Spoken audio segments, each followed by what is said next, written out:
Oh.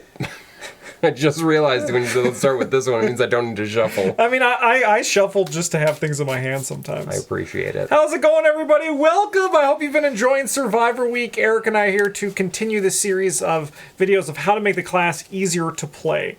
So, one thing of note is that Survivor, if there was a class that I would call my class, it's the Survivor class. However, this video is actually the hardest one of the three for me to make.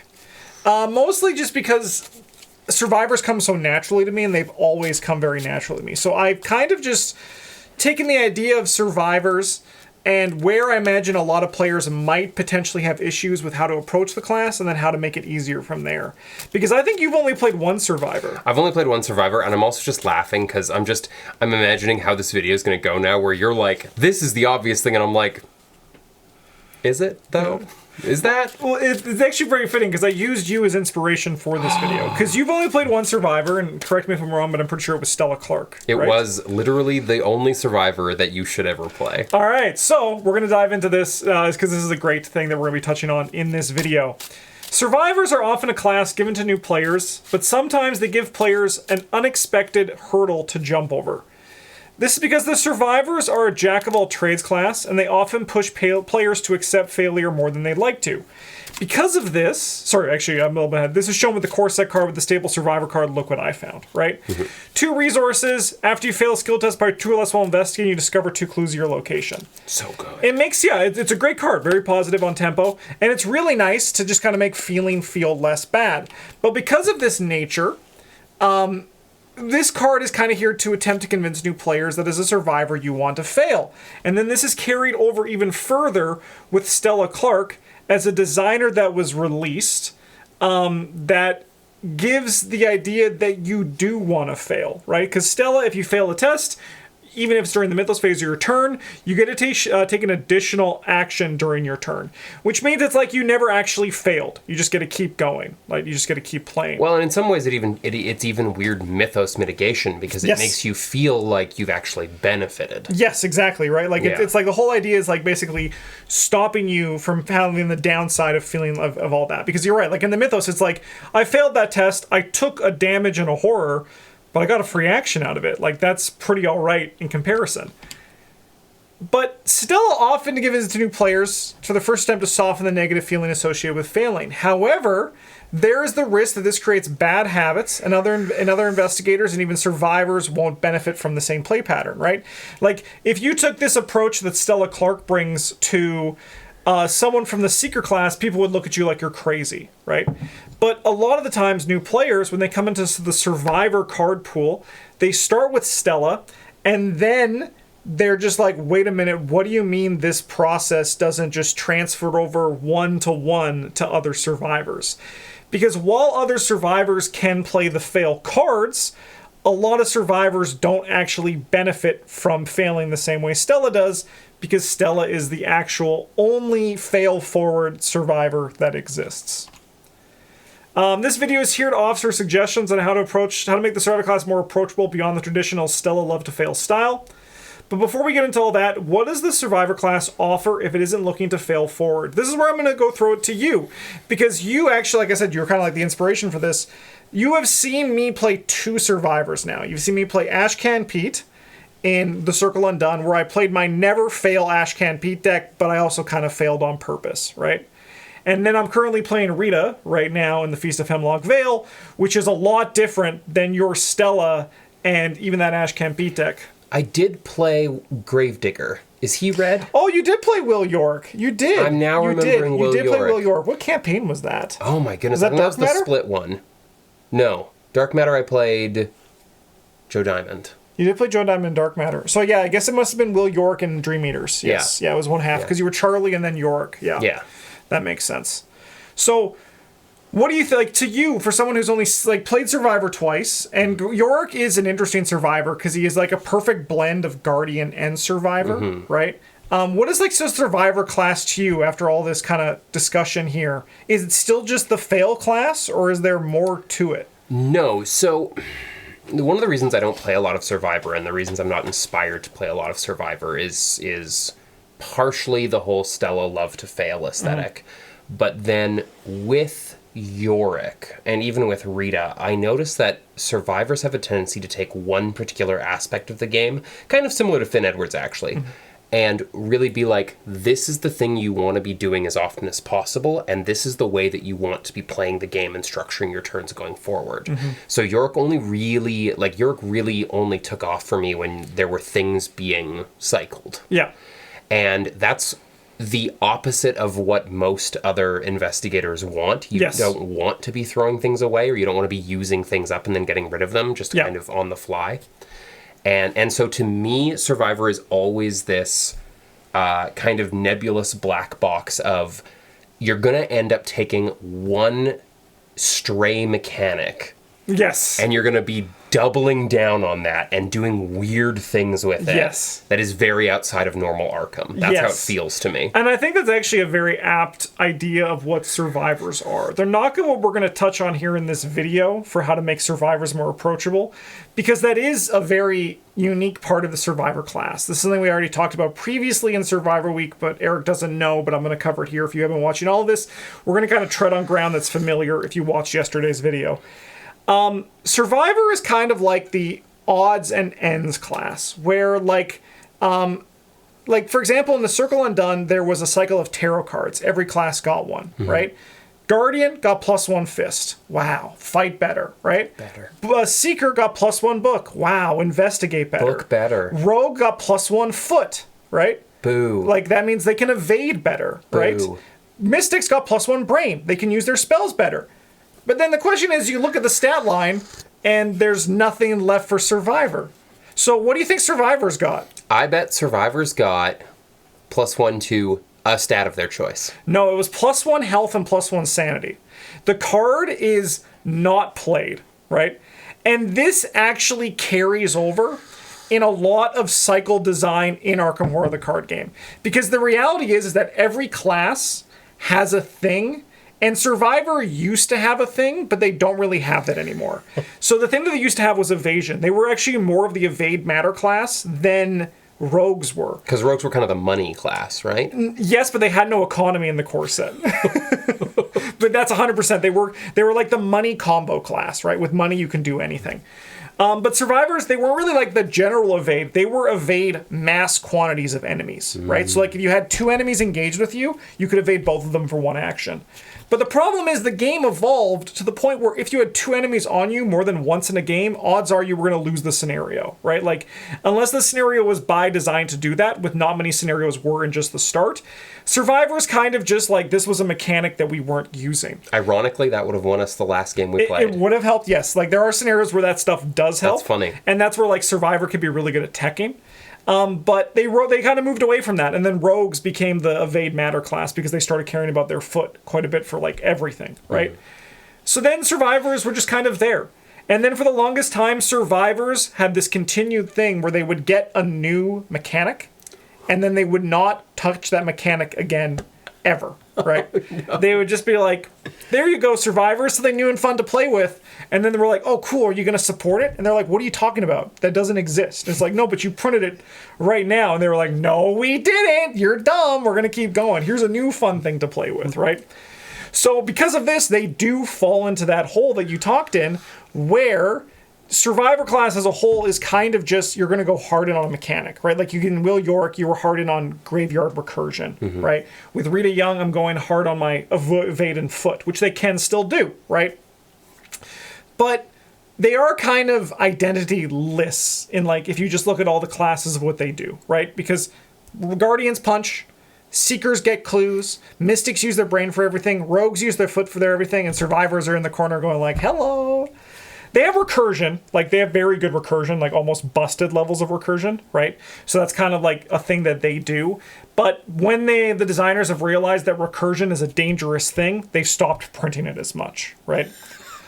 Oh, wow. Okay. But one thing that Survivor has that I think separates them from everything else is their ability to flex with the least amount of effort put into flexing. Any class in Arkham Horror can flex, right? We just talked about in Mystic Week. You can get the spells that let you get your things, but then we had that whole other conversation where if you hit the wrong spells at the wrong time, if your spells run out, you kind of are going to start slowing down there, right? Yeah. But survivors don't need to worry about that. They are flexible, and they can like just get anything done with their card pool because they're kind of designed to have a stat line that is usually like 3, 4, 3, 2, 2, 3, 4, 3, right? Like that's kind of like the stat line that you see most commonly with survivors. So we're going to talk about embracing that and getting into that for these 6 pointers we got here. So let's get to the tips. First one we have is going to touch on the failure part of the class, because this is something from if you're transitioning from Stella.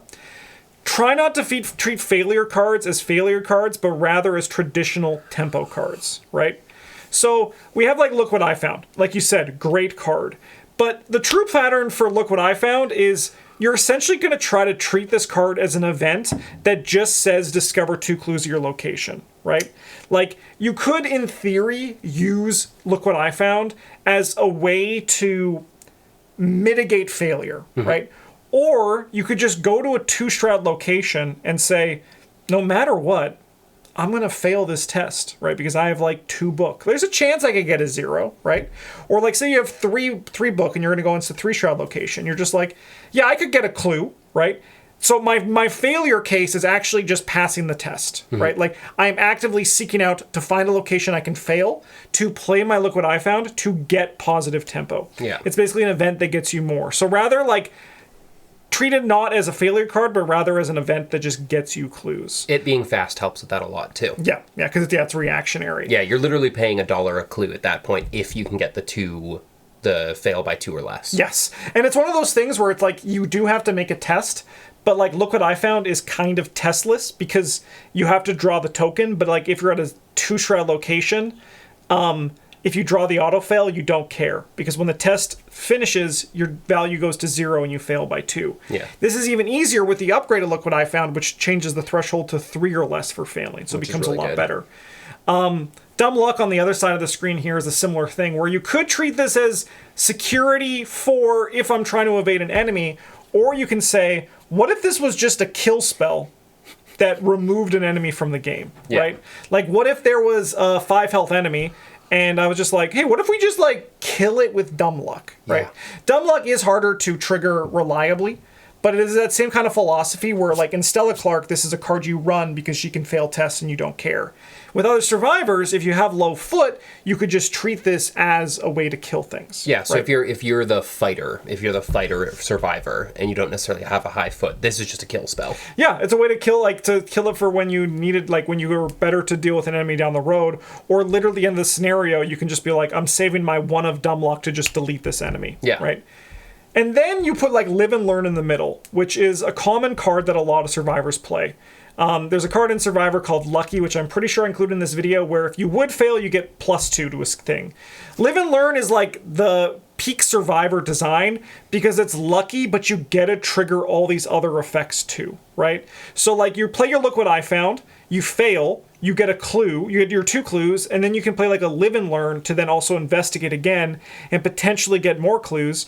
Or, if you fail, play like that other Look What I Found, right? And then for 1 action, you got 4 clues off your location, right? Like, that's kind of like what you have to change to flip it from that perspective that Stella Clark puts you in, where these are fail cards, but rather, no, these are just tempo cards. I see why recursion becomes helpful in this. How do you keep... So with a lot of these cards, like, even though they're fast and stuff like that, you're running out of hand size very quickly. Yeah. So how do you bounce back with that? That's a great question. And for Survivor, a long time... We're going to touch on it in a slide coming up in a bit. But for a long time, it was recursion, right? But Survivor, they weren't really great on card draw, but they've recently started to get good card draw. So, for example, there is a level 3 Survivor card called Nothing Left to Lose. You play it, you remove it from the game, and you draw up to 5 cards, gain up to 5 resources. So it's just like a way to like restart your opening hand. That's incredible. And that's a very strong effect to help do this, because as we're also going to see in some other slides, survivors can do things well, but it costs them. So it costs them either resources or cards, where the other classes can do those things well without needing that things, but survivors have like a better rate for what they put in, for what they get out, because they have to put more in. It makes sense. So we have that here with, no, not here. Sorry, I made these slides this morning, but I already forgot the order for all these. So this is the survivors are incredibly flexible, so lean hard into that flexibility, right? This is, I think, the most apt thing that survivors have going for them compared to other classes, just when it comes to it. Another thing, which we have a video later in Survivor Week, was that for the longest time, survivors had their cards maxed out at 3 experience. So everyone else got 4 and 5 experience, but survivors, by initial design choice, stopped at 3. That has since changed, but what happened with survivors is that this meant that they upgraded their decks really quickly, and at a certain point, by scenario 5, everyone, you get like 6 experience, and every other class is like, yes, I can buy these new things, and survivors are like, I don't fucking need anything. I've been like good for like 2 scenarios ago, right? They're very low to the ground, right? They can make anything work, and it's because of this flexibility, so you should lean into that flexibility. Ashcan Pete has a stat line that doesn't actually do anything, but then you realize that he comes up with Duke, which starts in play, which allows him to, once or twice a turn if he discards a card from his hand, to either fight or investigate with 4s. So his stat line is kind of 4, 4, 4, 3. But you have to, once again, put something into it to make that come out. But this was like, he came out in Dunwich, which was the first official cycle after the core set. But you can kind of see where the survivors have this ability to kind of do what needs to be done, right? Yeah. Compare that to George Barnaby, our most recent survivor, and his stat line is also saying, I can do what you need me to do, right? He's a little bit fragile in the Mythos phase, but we're going to touch on that as well in the near future. But he has 4 books. You're like, okay, I'm going to passively get clues. But I also have 3 fist and 3 foot, which means if a problem needs to be solved, I can probably find a way to solve it. And Flex was my favorite playstyle when we first started playing. And it's a big reason why I'm so fond of the Survivor class. They're very good at flexible playstyles.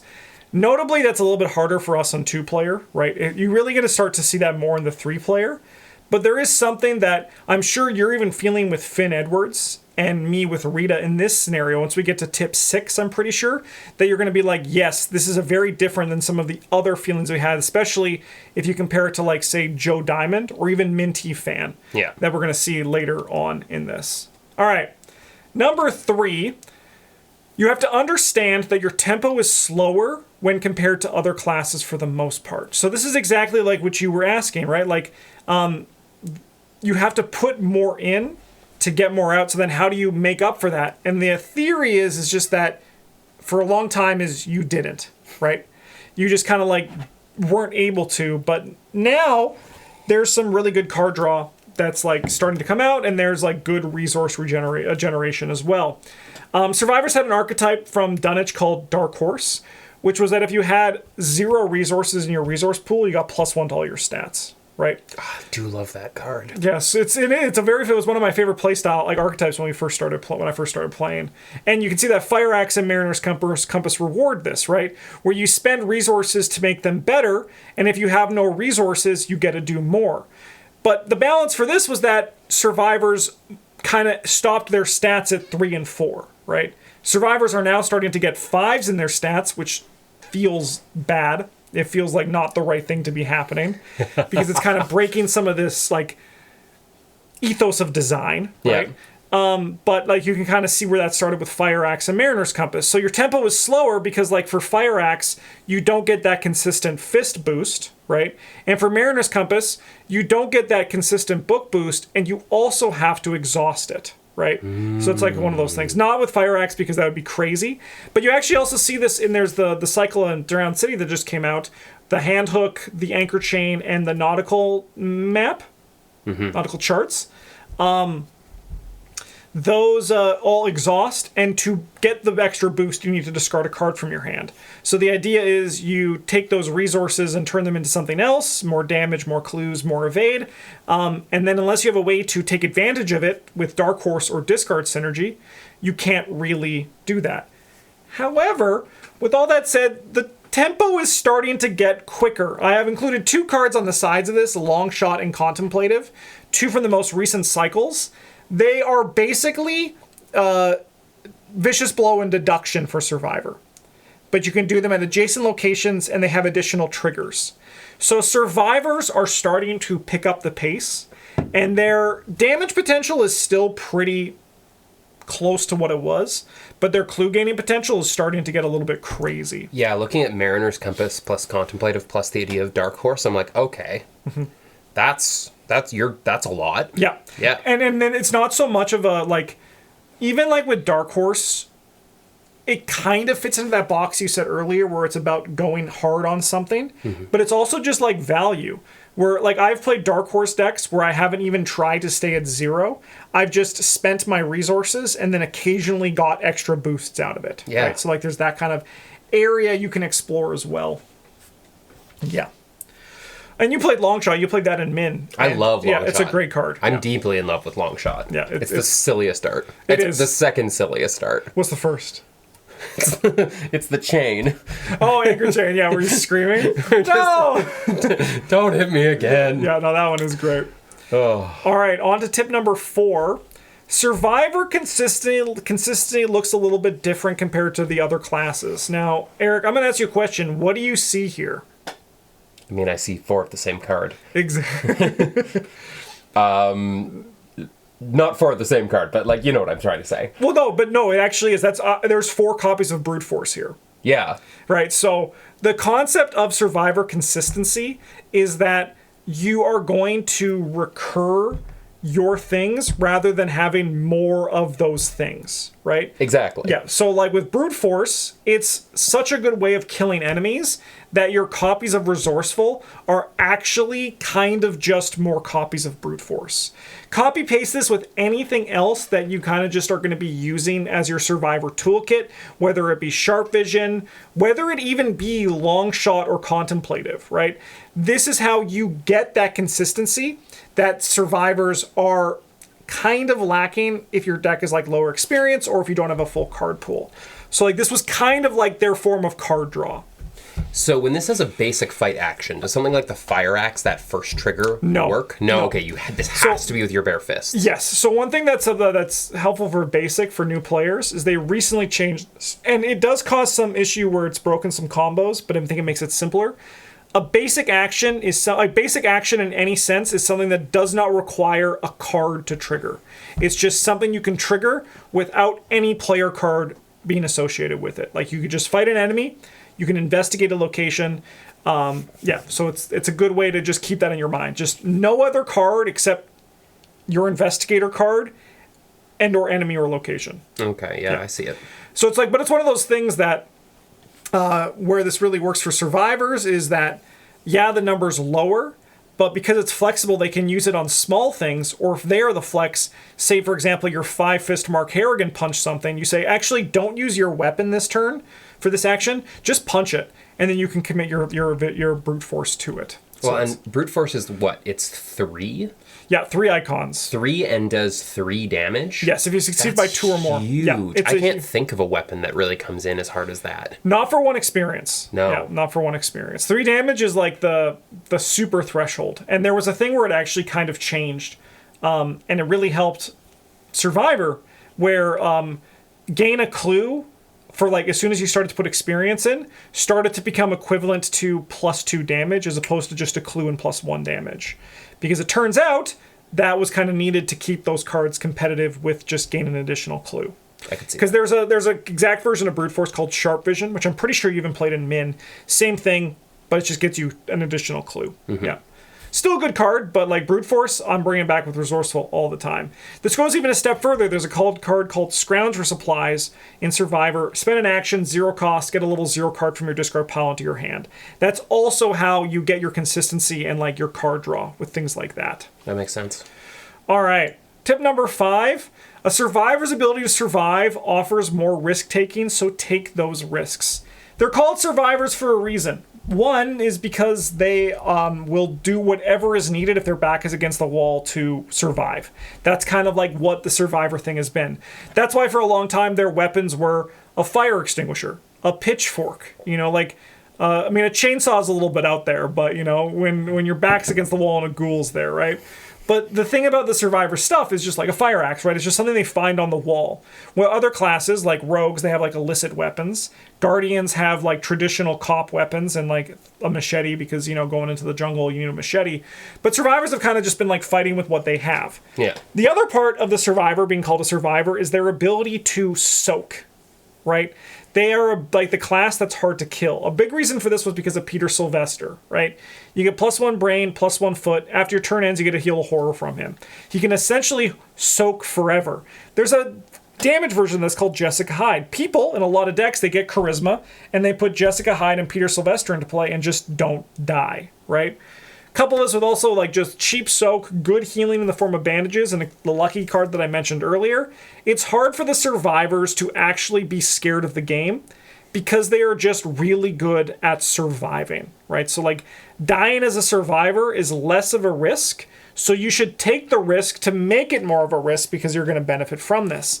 This is just simple things like the ability to engage an enemy on another investigator is your last action. Even if it means you're going to get hit, you're going to survive the hit better than they can, right? Yeah. And then you can also then solve that enemy next turn. I included Bangle of Jinxes here because Bryn loves this card, where you can, as a spend a charge, you get +2 skill value for this test, but after an enemy attacks, you can place 1 charge on Bangle of Jinxes. You also saw this with Will York. His ability to just tank, because he kept being able to recur his survival soak, means that you're just like able to take those risks that others classes have a harder time doing. Yeah, Bangle of Jinxes on Will York would have actually been a huge tempo change for me. Yeah, Bryn, I think he got like 16 charges on it in like one scenario. He just stopped using it because he was just like, I want to see how much I can get. Yeah. He that's why it's his favorite survivor card. Yeah, wow. Yeah, he loves Will York. All right, final tip here.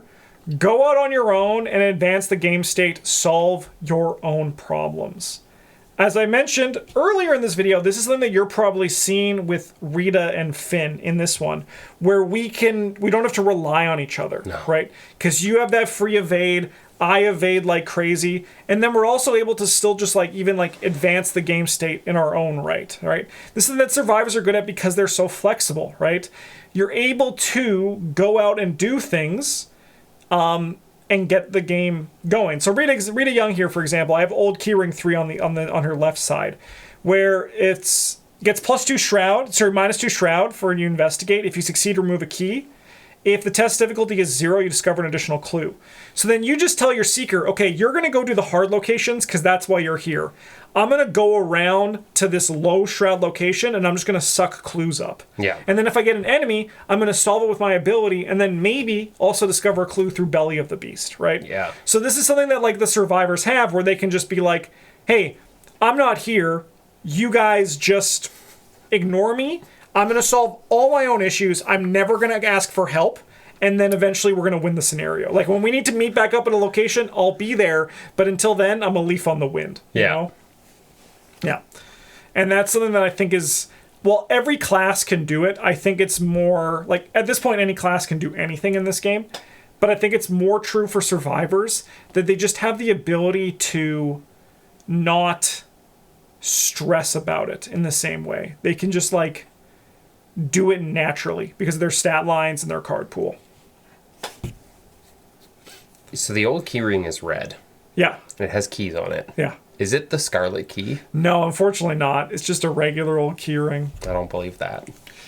No, I know. It's a damn shame, isn't it? It is. It's a damn shame. No, that makes perfect sense. Yeah, I love it. Once again, as always, at the end of this video, I'm like, I want to play a survivor now. That's good. That's good. Every time. I love me a survivor. I mean, I feel like you need to go hard in on a skill, like because you liked Min, and because she's Seeker Survivor skill. I think you got to go on like a hard on Survivor skill run. Yeah. I don't think I can give you Silas. I mean, I'd love to see you play Silas. Because he's my favorite investigator, but he's very unique. A lot of people, like, I've seen them come to the Discord channel and be like, I tried Silas, and, like, I blew it. He stunk. What's going on here? But it's because you have to play him, like, you have to go, like, hard. You have to, like, have no fear.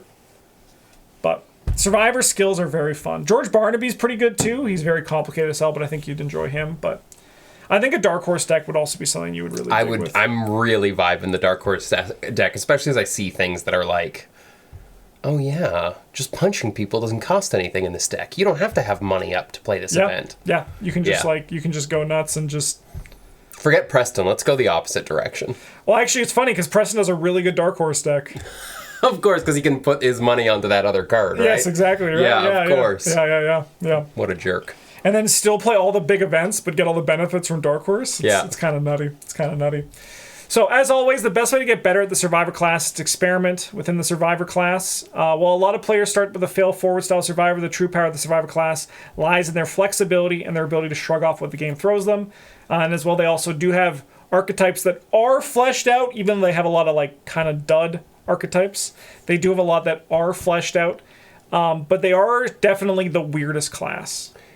Like, easily. Have you ever done a ranked video of all of the archetypes of Survivor to let people know which ones are duds and which ones you think are playable? Because I think as a new player, I would be super interested in hearing that list. We definitely could. We've done like archetype videos, but I definitely could do that. Especially, actually, it's also a good time too because Drowned City kind of actually finished a few of those archetypes that have kind of just been like sitting. We got like the final pieces to kind of like make it a full cycle. Yeah. To make it more flexible for that. So I could definitely do that. If you want to see that, let me know in the comments. But in the meantime, enjoy the rest of Survivor Week.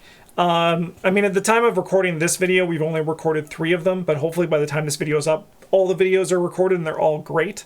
So we'll see you all for that. But in the meantime, thank you for your support. Thank you, Eric, for this idea. I know people want me to also do this for Guardian and Seeker. I've heard those, I've seen those comments, I've read those comments, I appreciate those comments. I don't know if we're going to, just because there is stuff to learn there, but they're less obtuse than the other ones. But I also have to understand, it's like take my own perspective out of someone who's been playing this game for almost 10 years. Imagine someone took a hot ice cream scoop and just took out all of your Arkham knowledge. What would you want to learn about the Seeker and the Guardian class? Oh. And live with that mental image. They're just like, why are they doing this to me? It's so mean. All right, I'll scoop my brain out and I'll bring up a video. All right, thanks for watching, everybody. Bye.